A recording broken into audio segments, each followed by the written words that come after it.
So the kind of impression that Vernon Fisher made upon me, a lot of people knew about his practice, and he was the kind of mysterious person in the building. I was upset that he was on his way out as I was getting ready to take his classes, and so I just made sure that I became a part of that last class that he taught before he left. Because it was such a serious painting school, I was assuming that I would learn something like master classical painting from Vernon. And then there was another artist named Ed Blackburn. And they were kind of the premier painters of the department.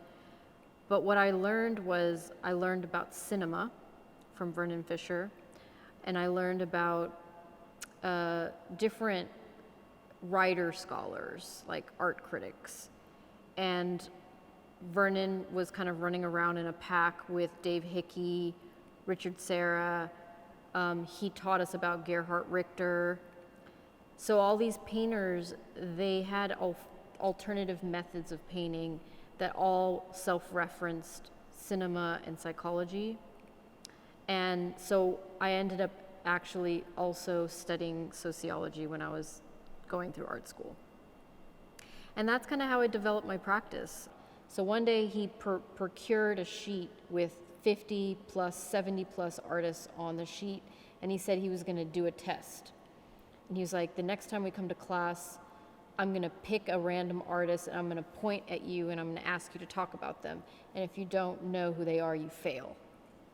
Right? And I remember him looking at me and saying, who is John Baldessari? And I was like, oh, he's a conceptual artist. He's sometimes, I said it in my own ways. Like, sometimes he makes paintings. Sometimes he offers a carrot to a cat on a video, and no one else in that graduate class knew who these artists were on this list. And at one point he looked at me and he goes, you have a very good chance of being the South Asian version of David Solly. He said, you don't need to stay in a lane, like on a highway, you can just swerve on the highway. You can go into many different lanes. And I feel like that's the kind of practice that I've built for myself. I'm making video, I'm making textiles, I'm making sculptures, I'm, doing all these different kinds of things. He was somebody that allowed me to understand that I don't have to actually pick a medium or a genre. I can do whatever I wanted. I remember the question of what if Vernon Fisher was living in New York?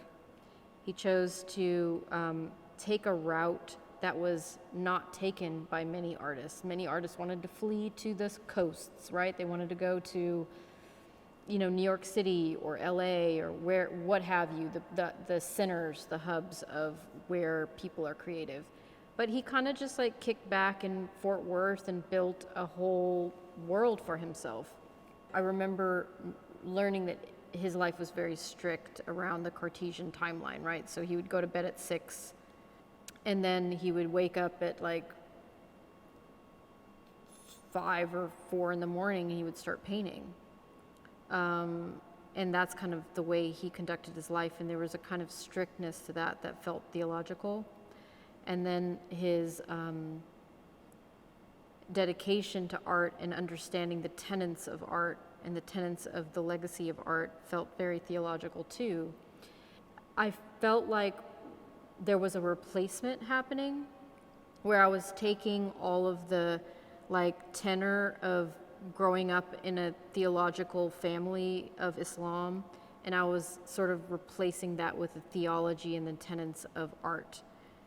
Thinking about alternative routes to becoming an artist is something that kind of resonates with me, and thinking about Vernon in that way, in his personal choices, makes him relevant. There was a real psychoanalytical aspect to his work. He was always talking about Ingmar Bergman as a filmmaker, but I think he was more obsessed with the psychology of families and the way that people were ignited in the characters in those films, because Ingmar Bergman talked a lot about theological family structures. You know, when I first saw Vernon's work, I think he was analyzing his own family structure and thinking about being raised within suburbia or being raised within the Midwest, or what do you call Texas? I don't know, the South. And that permeated into his paintings and his pictorial plane. And then, you know, he was thinking about these bigger subjects like the Vietnam War or like, you know, Freud. I went to this Claudia Rain Keane conference, and one of the really interesting things that a black scholar said was, if white people could look at themselves more and relate themselves more to other white people, we would get ourselves out of the funk faster. Because what happens with liberal or radical white communities is they try to compare themselves to black and brown communities. And there's a fallacy there, right? Because everyone is in relation to each other, but when we're thinking about systemic issues, we've systemically been separated from one another. So as long as liberal, radical white communities continue to do that, where they find more similarities in black and brown communities than within their own white communities, then we're just going to keep repeating the same trash, or like the performativity of freedom. Now, I think that that's something that I get out of Vernon's work, because he was revealing the fallacy of, you know, white freedom. And that's why he was looking at suburbia, because suburbs were supposed to be this beautiful boutique of success, right?